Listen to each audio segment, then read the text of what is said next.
If you're looking to boost your credit fast, then I have 3 credit card hacks that you can do right now to raise your credit scores. So go ahead and get your pen and paper ready and make sure you stay to the end so you don't miss any steps, all right? We're trying to boost our credit over here.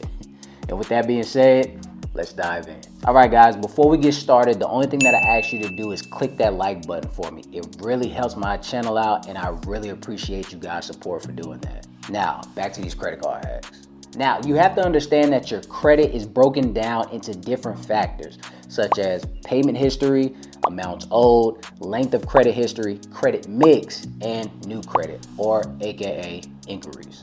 Knowing and understanding these factors is the key to continuously improving your credit score. Just to go into a real quick breakdown, payment history, which is 35%, is how long and how consistent have you been with paying your bills on time. So that means not having any late payments, no charge-offs, and showing financial maturity. Now, amounts owed, which is 30%. This is how much debt is being carried, aka utilization. And this is a big deal. And I know what the naysayers tell you, to keep it at 30% or lower on your credit, but that is a scam. Well, maybe not a scam, but it doesn't help either. Now, length of credit, which explains the 15% on your credit wheel, and it also details how long you've had that credit product, such as a credit card, a loan, or anything of that nature. Having older credit products on your credit is so beneficial, so always try to be strategic when it comes to opening new accounts. Just don't open them willy-nilly. And of course, credit mix, which is the 10%, which shows you the mixture of your credit products, having credit cards, loans, auto loans, home loans, anything. And with this credit mix, this can seriously not only boost your credit scores, but thicken your credit profile as well. And we always talk about thickening your credit profile on this channel. And with the last one being new credit, or AKA inquiries, which is 10%.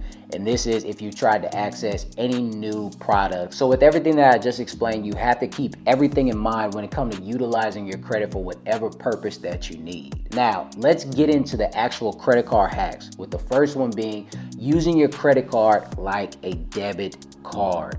I see so many people using their credit card and messing up their credit over and over and over.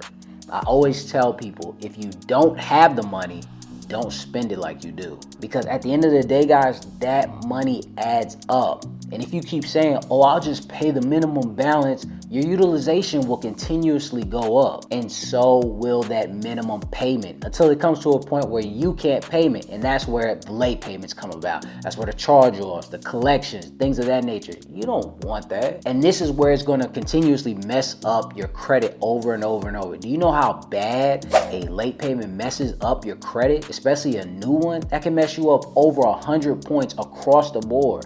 So if you have a 600 or 640 right now, think of losing 100 points. It doesn't even matter, even if you have an 800 and you have a 700 after this, you still have a late payment. Institutions are gonna frown their nose upon you when it comes to this. So you don't wanna get to a point where everything's become so overwhelming, you can't control it. So make sure you use it like a debit card. If you have 2,000 in your actual account that you can take out from your actual account, and you have a $10,000 credit card limit, you're only able to use $1,900. That's all you're able to use. Why? Because number one, you're not maxing out the rest of the money that you have, which is AKA the 2,000, and you only got $1,900 to spend. Keep that in mind. So since we got the first one out of the way, let's talk about the next one, which is asking for a credit limit increase. This will easily be super helpful and super beneficial to your credit. And it will also help your profile in the aspect of getting higher limits with other institutions when you try to go access funding. You can easily get approved for higher limits and higher products when you actually get a higher credit limit increase. Also, this can help you even if you're in a struggling position when you owe a lot of money to these credit institutions. And again, if you're starting to struggle and be in that position again where you're starting to owe a lot, this can actually help soften the blow. For example, if you have a credit card right now that has a $10,000 credit limit and you owe $8,000 of that, that's an 80% utilization. But if you ask for a credit limit increase, it can actually soften the blow of the utilization as it's actually making the gap actually wider. Does it help a lot? A little bit. Does it fix your situation? No. So with that being said, asking for a credit limit increase can not only help you thicken your credit profile, but it can also soften that blow as well when it comes to having a high utilization. And I'm gonna go more into depth later of how that can actually be more beneficial as well. And number 3 being balance transfers. This can be helpful if you owe money on a credit card and you actually need to pay it off, but don't want to lower your credit scores all in the same sense. I know it sounds weird, but let me explain. Let's say you owe that $8,000 and you don't want to lower your credit score. You can actually get a new credit card. Hang on.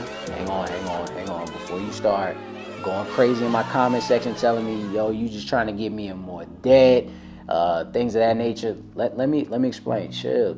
So with this credit card that I'm telling you that you can actually access, it has to have the following. It has to be a $0 balance transfer fee, and it has to have a 0 APR for 12 months or more. That way you can transfer the debt on that credit card where you owe the $8,000, and before the due date, transfer it over to the 0 APR card, still keeping and raising your credit scores. But you actually have to strategize this correctly and make sure that you're actually paying everything off in time so it doesn't happen again. Now again, with the strategy, you have to remember to keep everything in mind.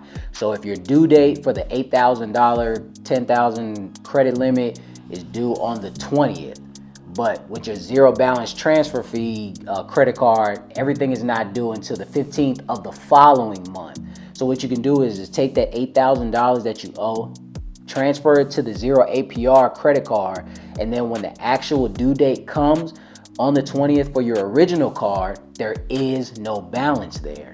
So now you're raising your credit scores or keeping your high credit score right now because the credit bureaus don't see what's going on in that new credit card. Why? Because it's not time for them to report. Does that make sense?